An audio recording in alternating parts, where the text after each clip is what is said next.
Si vous avez l'intention de gagner une guerre, il est en quelque sorte important d'avoir des soldats qui sont réellement prêts à se battre pour vous.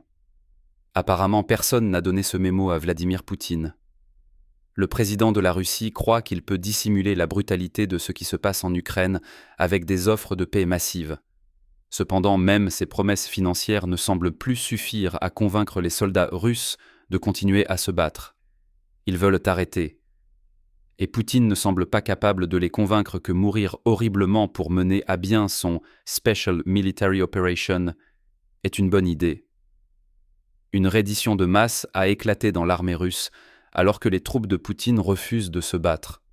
Poutine perd le contrôle de ses propres hommes, ce qui donne à l'Ukraine un avantage important à mesure que la guerre entre dans 2026. Nous faisons tourner cette chaîne avec des moyens très limités.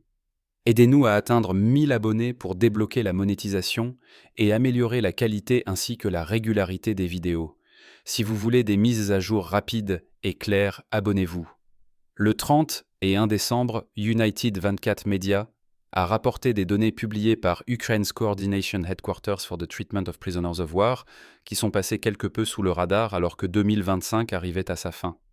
Ces données montraient qu'un nombre remarquable de soldats russes ont été capturés depuis que Poutine a lancé son invasion de l'Ukraine, et plus intéressant encore que 2025 a apporté avec elle le plus grand nombre de redditions à ce jour. Combien de soldats russes ont été capturés par l'Ukraine? Plus de 10 000. Et ça continue en un peu moins de 4 ans, un chiffre si massif qu'il soulève la question de savoir pourquoi cela se produit. Nous aborderons certaines des réponses à cette question tout au long de la vidéo. Cependant, la réponse la plus importante est peut-être que l'Ukraine a mis en place un projet conçu pour permettre aux soldats russes de se proposer à la capture où qu'ils se trouvent sur les lignes de front. Ce programme s'appelle I Want to Live, et c'est l'un des nombreux exemples de créativité que l'Ukraine a montré depuis que Poutine a commencé sa guerre expansionniste.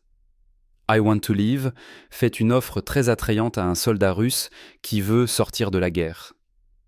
Vous pouvez visiter le projet I Want to Live sur son propre site web, où vous verrez immédiatement qu'il propose plusieurs lignes de communication qu'un soldat russe pourrait ouvrir avec le programme. Parmi ces lignes figure un chatbot disponible directement sur le site web ainsi qu'un lien vers un canal Telegram et une page Contact Us qu'un soldat peut utiliser pour envoyer des messages à ses potentiels geôliers ukrainiens. C'est là que réside le génie de tout le concept. L'Ukraine n'offre pas seulement une reddition pacifique aux forces russes. Elle la rend aussi facile que possible pour les soldats de Poutine de jeter l'éponge. Il suffit d'un message rapide et la machine se met en marche. I Want to Live fait aussi de nombreuses promesses aux soldats qui se rendent avec le plein respect des conventions de Genève sur le traitement des prisonniers au premier plan. Ce traitement à lui seul est meilleur que ce que beaucoup de soldats russes reçoivent dans leur propre armée, rendant la reddition encore plus séduisante. Les soldats se voient aussi promettre une détention dans des decent conditions, ainsi que 3 repas par jour, des soins médicaux et la possibilité de contacter leur famille. Des rapports sensationnalistes, bien que pas nécessairement faux en décembre, ont affirmé que certaines troupes russes ont tellement faim qu'elles ont comploté pour manger leurs camarades, ce qui vous dit tout ce que vous devez savoir sur la situation alimentaire de l'armée russe en Ukraine. Ce n'est pas bon. Et I Want to Live profite de ce fait. Le programme offre aussi aux soldats capturés une voie volontaire de retour en Russie via des programmes d'échange de prisonniers ou, si le soldat le préfère, une opportunité de chercher refuge en Ukraine ou dans un autre pays européen une fois la guerre terminée. En d'autres termes, certains Russes ne se contentent pas de se rendre, mais ils se rendent si fort qu'ils échappent complètement aux griffes de Poutine. En fait, c'est I Want to Live qui a rendu publiques les données que United 24 Media a partagées dans une publication Telegram qui met en évidence la tendance croissante à la reddition parmi les forces combattantes de Poutine. The number of Russians surrendering is increasing year after year. In 2025 alone, more Russian servicemen were captured than in 2022 and 2023 combined, indique la déclaration Telegram. On average, 60 to 90 Russian Armed Forces servicemen surrender weekly, reaching 350 per week in August 2024. Since June 2023, Russian soldiers have consistently been captured more often than Ukrainian servicemen in Russian captivity. Ce sont des données intéressantes. Et il y en a bien d'autres d'où elles viennent, et certains des chiffres partagés par le projet révèlent que ce qui n'était auparavant que des rumeurs sur l'état de l'armée russe est en réalité vrai. Nous commencerons par les données démographiques. Selon United 24 Media, l'écrasante majorité de ceux qui ont été capturés, environ 83%, sont des soldats du rang. Ce seront typiquement de l'infanterie et d'autres soldats de bas rang dont le travail consiste généralement à foncer droit sur les drones ukrainiens en espérant désespérément qu'ils pourraient survivre. Seuls 13% de ceux qui ont été capturés étaient des sous-officiers et un minuscule 3% étaient des officiers. Tous ces soldats n'auront pas volontairement choisi d'être capturés d'ailleurs. Ainsi, ce que nous voyons ici, c'est que la Russie place rarement des officiers dans une position où ils pourraient être capturés, préférant plutôt laisser la chair à canon, pour utiliser un terme peu compatissant mais pas inexact, se mettre sur les lignes de tir de l'Ukraine. Cela devient plus intéressant. Un nombre surprenant de soldats capturés ne viennent pas de Russie. Environ 7% des 10 000 capturés, ce qui représente environ 700, ont été identifiés comme des mercenaires étrangers recrutés sous contrat depuis 40 pays différents. Entre 2 et 3 nouveaux combattants étrangers sont découverts chaque semaine, ajoute United 24 Media. Les soldats sous contrat en général constituent une grande part des chiffres de capture. Environ 76% de ceux qui ont été capturés sont des soldats sous contrat dont beaucoup viennent des prisons de Russie ou de sociétés militaires privées.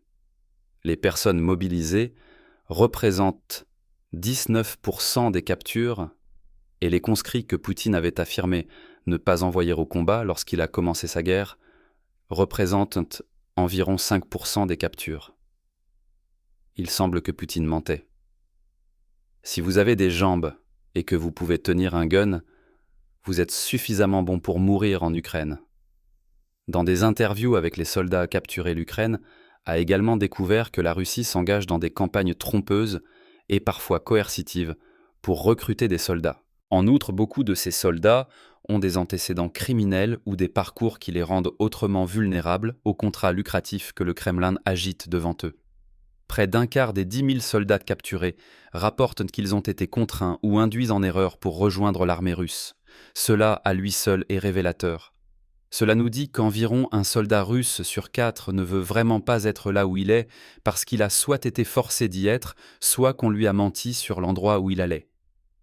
Pour un dirigeant qui exige une loyauté sans faille de ses soldats, Poutine semble pourtant très enclin à leur donner autant de raisons qu'il peut trouver d'abandonner sa cause en commençant par les engager alors qu'ils ne veulent même pas faire partie de cette cause. Poutine favorise aussi les personnes enclines à la criminalité, avec 40% de ceux qui ont été capturés ayant des casiers judiciaires pour des infractions allant du vol, de l'agression, des infractions liées à la drogue et de l'homicide. Environ 38% des soldats capturés étaient au chômage. Avant de se retrouver dans l'armée russe, 30% n'avaient pas terminé le high school et seulement 7% détenaient des diplômes d'enseignement supérieur. Nous commençons à avoir une image de la stratégie de recrutement russe.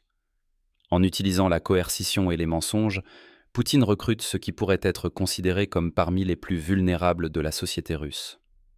Il se concentre sur les peu instruits peut-être parce qu'il croit que ce segment de la population est plus susceptible de s'inscrire pour les roubles, car ils ne pourront pas gagner quelque chose d'approchant ce que l'armée russe offre par un autre moyen.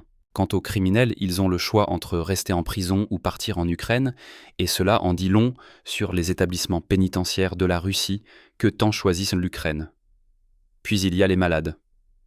Ukrainian officials say hundreds of those captured also suffer from chronic health conditions, including human immunodeficiency virus and acquired immunodeficiency syndrome, tuberculosis, diabetes and mental illnesses.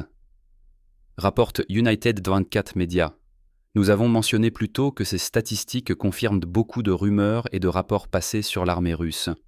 Par exemple, The Telegraph a rapporté en septembre 2025 que Dmytro Jmailo du Ukrainian Security and Cooperation Center avait révélé que la Russie utilisait des soldats malades pour attaquer la ville éprouvée de Pokrovsk. Ces soldats ont souvent les maladies mentionnées dans les chiffres fournis par I Want to Live, et ils sont même forcés de porter des brassards qui les identifient comme faute d'un meilleur mot des soldats infectés que la Russie peut utiliser comme chair à canon dans ses assauts. The infected units are equipped similarly to other Russian military units. In fact, their level of provision is identical and quite low, a déclaré Jmailo à The Telegraph en septembre, ajoutant The only difference from the healthy military personnel of the Russian Federation is the various markings of the infected, namely the presence of special bandages. Quant aux peu instruits, que les recruteurs de Poutine semblent viser leur présence en si grand nombre dans les chiffres de capture est révélatrice de ce que la British Broadcasting Corporation a appelé la transformation par la Russie de la guerre en un ascenseur social. En janvier 2025, le média a noté que les incitations financières ont été l'outil principal de recrutement de la Russie. À ce moment-là, on proposait aux recrues des paiements d'avance qui étaient 450% plus élevés qu'ils ne l'avaient été auparavant, ainsi que des salaires jusqu'à 600% plus élevés que le revenu moyen russe. C'est une carotte assez tentante au bout du bâton russe. Poutine ne dit simplement pas à ceux qui sont sur les échelons inférieurs de l'échelle sociale russe que le bâton tend à les mener dans le chemin des drones de l'Ukraine. Le dirigeant de la Russie complète la tromperie en présentant le service dans l'armée russe comme la chance pour un soldat de prendre sa place parmi l'élite de la société du pays. Pour les éléments peu instruits et criminels qui constituent une si grande partie des captures rapportées par l'Ukraine, c'est une proposition très tentante. We will certainly continue to rely on such people in the future. They are the true, genuine and authentic elite and pride of the country, rapporte la British Broadcasting Corporation en citant Poutine en décembre 2024. Faut-il s'étonner que tant de personnes appartenant aux catégories que nous avons couvertes plus tôt s'engagent ? Quand votre alternative est la vie dans une pauvreté quasi totale ou totale, une cellule de prison russe ou une mort lente due à une maladie, une paix massive et la promesse d'être l'un des élites de la société russe, c'est énorme. C'est aussi probablement un mensonge, comme le montre le fait que 1 220 000 soldats de la Russie sont devenus des pertes de la guerre de Poutine, y compris les 10 000 environ que l'Ukraine rapporte avoir capturés. Vous ne pouvez pas devenir élite quand vous avez une balle dans la tête ou que vous avez été pulvérisé par un drone ukrainien après tout. Nous avons aussi évoqué plus tôt l'utilisation par la Russie de combattants étrangers. Il semble que Poutine soit plus qu'heureux de laisser ces combattants étrangers, ainsi que les soldats blessés, se débrouiller une fois qu'il les a utilisés à ses fins. United 24. Médias rapportent que les données partagées indiquent que la Russie tend à prioriser les Russes ethniques qui n'ont été en captivité que pour une courte période et n'ont pas de blessures graves lorsqu'elle arrange des échanges de prisonniers. Les blessés ne valent pas l'effort pour Poutine puisqu'ils ne peuvent pas être renvoyés sur les lignes de front. Et si cela semble une évaluation dure, United 24 Media dit que des responsables ukrainiens ont rapporté qu'au moins 237 prisonniers de guerre ou prisonnières de guerre qui sont retournés en Russie ont fini par mourir ou ont été signalés disparus en Ukraine après avoir été redéployés. 4 autres ont été capturés une deuxième fois, suggérant un schéma cohérent où la Russie ne récupère que ses soldats en bonne santé, et les renvoie ensuite mourir. Quant aux combattants étrangers, ils semblent avoir peu de chances de retourner en Russie même s'ils le voulaient. Et cela offre un exemple parfait de ce que Poutine pense vraiment des soldats venus de l'extérieur de la Russie qui s'engagent pour combattre dans sa guerre.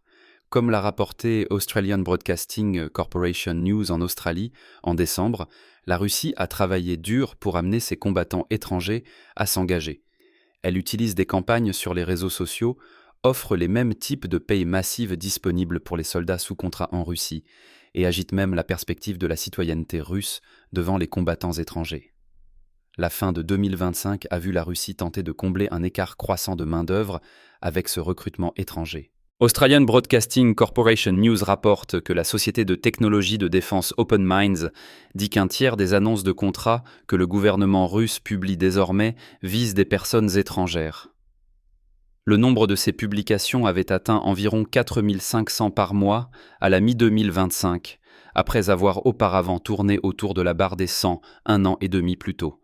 Cela nous en dit long sur la situation de main-d'œuvre de Poutine. Ses propres citoyens commencent à comprendre ce qui les attend vraiment en Ukraine.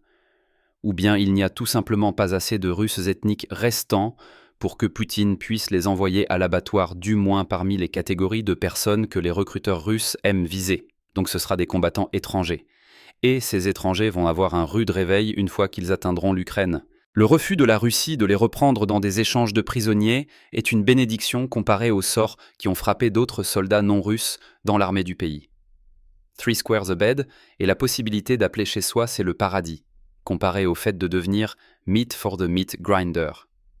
Selon un rapport du 12 janvier dans The Telegraph, la Russie s'est désormais mise à enrôler de force des personnes africaines pour faire partie de l'armée russe, après quoi elles sont envoyées en mission kamikaze.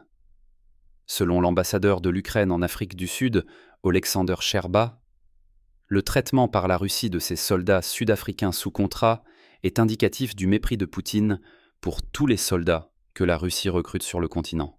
There might be all kinds of charm offensives on the African continent, but once an African person comes to this world, they just become meat for the meat grinder. Dit Sherba, ajoutant que la Russie looks at Africa through imperial eyes. En d'autres termes, l'Afrique n'est guère plus qu'une ressource à exploiter du point de vue de Poutine, et cela peut rendre la Russie encore plus disposée à mentir pour obtenir ce qu'elle veut, sous la forme de plus de soldats sous contrat venant du continent. Ces soldats ont peu de chances de recevoir les nombreuses récompenses que la Russie leur offre, ce qui signifie que la capture par l'Ukraine est souvent leur meilleure issue. Cette attitude impérialiste existe à l'intérieur de l'armée russe autant que dans les échelons supérieurs du pays. The Telegraph dit qu'une vidéo publiée le 11 janvier montre un groupe de soldats africains chantant une chanson dans leur langue maternelle dans une forêt enneigée. Le soldat russe qui filme l'événement commente « Look how many disposables there are » avant de prétendre que les soldats « will be singing differently » une fois qu'ils seront déployés sur les lignes de front. C'est une cruauté qui ne peut pas être excusée par le fog of war. Et cela semble venir tout droit du sommet. Les soldats russes que l'Ukraine a capturés révèlent des schémas de coercition, de tromperie et de dégoût pur et simple envers les personnes mêmes que Poutine envoie se battre dans sa guerre. Ce n'est pas une façon de booster le moral. Mais la chose la plus triste, c'est que Poutine ne recherche pas un moral élevé. Il veut une loyauté sans faille en retour de l'argent que la Russie offre avec cette loyauté allant jusqu'à ce qu'un soldat russe soit prêt à mourir quand il le commande. Plus de 10 000, et ça continue, ne sont pas disposés à le faire ou ont été capturés en essayant. Beaucoup d'autres suivront probablement si l'affirmation de I want to live, selon laquelle l'Ukraine a capturé plus de soldats russes en 2025 qu'en 2022 et 2023 réunis, est un indicateur. C'est un autre schéma. De plus en plus de soldats de la Russie se retrouvent en détention en Ukraine, suggérant que plus que jamais auparavant sont prêts à lever le drapeau blanc pour échapper aux horreurs auxquelles Poutine les soumet. Ainsi, nous avons vu les chiffres et nous savons que les soldats russes se rendent à un rythme incroyable. Mais que signifie tout cela pour l'Ukraine ? Pour commencer, chaque soldat qui se rend correspond à la perte de quelqu'un que la Russie paie généreusement et sur qui elle compte pour prendre part à des assauts contre les défenses de l'Ukraine. Interfax rapporte que les plus grands nombres de prisonniers russes ont été capturés dans les districts de Pokrovsk et Bakhmout de la région de Donetsk, ainsi que dans la région de Koursk et le district de Polohi de Zaporijia. Ce sont toutes des régions où la Russie a subi des pertes massives dans sa lutte contre l'Ukraine, et les soldats qui se rendent n'ont fait qu'exacerber ces pertes en affaiblissant les assauts que la Russie lance. Il y a un autre point intéressant ici en Ukraine. C'est une évidence, mais cela jette une lumière encore plus dure sur la révélation de l'Ukraine selon laquelle elle capture maintenant plus de soldats de la Russie que la Russie ne capture de troupes de l'Ukraine. Cela ne devrait pas arriver. C'est typiquement la force offensive qui fait la majorité des captures, parce que cette force est censée travailler à prendre du territoire et à encercler des troupes. Les manœuvres de la Russie sont si mauvaises que ses soldats échouent systématiquement à isoler les forces défensives de l'Ukraine. Souvent, les Russes attaquants se font prendre dans des pièges conçus par l'Ukraine ou établissent des têtes de pont faibles qui finissent par être encerclées elles-mêmes, menant à des captures. L'Ukraine gagne aussi du levier grâce à ce volume de reddition russe. Elle le sait très bien, ce qui explique pourquoi I Want to Live existe en premier lieu. The Irregular Warfare Initiative va jusqu'à qualifier cette campagne de forme de guerre psychologique pour l'ère moderne. By replacing traditional psychological operations methods with mobile technology and social media, Ukraine can now reach enemy soldiers through the smartphones in their hands, aiming to stoke fear, spread confusion and encourage surrender, dit l'organisation. En d'autres termes, l'Ukraine utilise la technologie pour planter les graines de l'idée de la reddition dans des têtes russes qui n'avaient peut-être pas réalisé auparavant que la reddition était une option, sans parler d'une option qui pourrait leur permettre d'être traités mieux qu'ils ne le sont par leurs propres officiers et commandants. Sur le plan du levier, capturer autant de soldats de la Russie que possible signifie aussi que l'Ukraine peut ramener de grands nombres de ses propres troupes lorsque des échanges de prisonniers ont lieu. Ce fut le cas en janvier 2024, lorsque l'Ukraine a pu ramener 230 de ses soldats capturés chez eux en échange de 248 prisonniers de guerre qui ont été renvoyés en Russie. Il y a aussi le renseignement à considérer. Chaque soldat russe capturé ou qui se rend sait quelque chose. L'Ukraine peut apprendre les détails ou leur absence des méthodes d'entraînement russes à partir des soldats du rang qu'elle capture. Elle pourrait aussi apprendre des informations sur les pénuries d'approvisionnement dans les secteurs d'où les soldats ont été capturés ou sur la taille des classes de formation de base, deux éléments qui donnent à l'Ukraine une idée de ce qu'elle peut attendre des futurs assauts de la Russie. Dans les occasions plus rares où un officier est fait prisonnier de guerre, l'Ukraine pourrait même apprendre l'existence d'opérations entières qu'elle pourrait ensuite contrer. Le renseignement à lui seul est assez important pour que des programmes comme I Want to Live justifient leur propre existence. Les dommages que les données partagées par cette organisation et Ukraine's Coordination Headquarters for the Treatment of Prisoners of War infligent à l'impression de la Russie comme force combattante compétente constituent un petit bonus appréciable. Poutine ne peut pas se permettre que tant de ses soldats se rendent à l'Ukraine. La Russie a déjà une foule de problèmes de main-d'œuvre le plus grand étant que l'Ukraine tue désormais plus de soldats de la Russie que le pays n'en remplace par son recrutement. Quelque chose d'important s'est brisé en Russie, et c'est un problème qui aide à desserrer l'emprise de Poutine sur sa propre armée,